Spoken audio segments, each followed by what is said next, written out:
इस video को लाइक करें, हमारे चैनल को सब्सक्राइब कर बेल आइकन जरूर प्रेस करें हमारी न्यू वीडियो सबसे पहले देखने के लिए।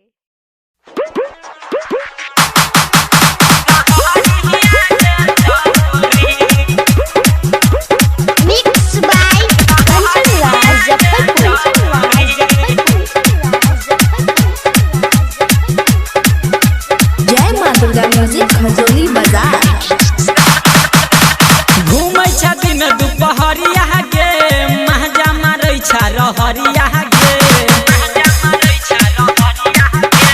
घूमै छथिन दुपहरिया गे महजा मारै छ रहरिया गे। जहिया पकड़तौ पापा तुरतो कमहरिया गे छौरी महजा मारै छ जाक तू त रहरिया गे छौरी महजा मारै छ जाक तू त रहरिया गे छौरी। घूमै छथिन दुपहरिया गे महजा मारै छ रहरिया गे। जहिया पकड़तौ पापा तुरतो कमहरिया गे छौरी महजा मारै छ जाक तू त रहरिया गे छौरी महजा मारै छ जाक तू त रहरिया गे छौरी।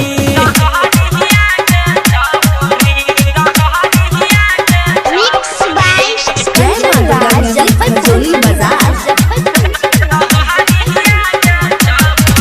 जहाँ लैछो बात सब गौआ मोहाला जहिया पकड़तौ मुँह के तोरा देतौ ताला।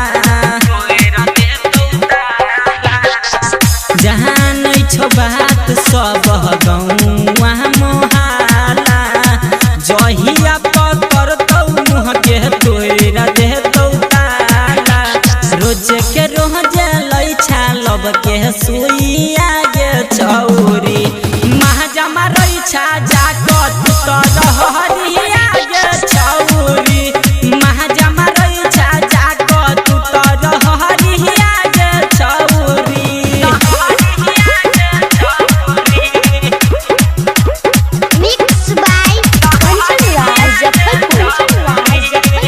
जय मां दुर्गा म्यूजिक आ गया, मिथिलांचल में छा गया।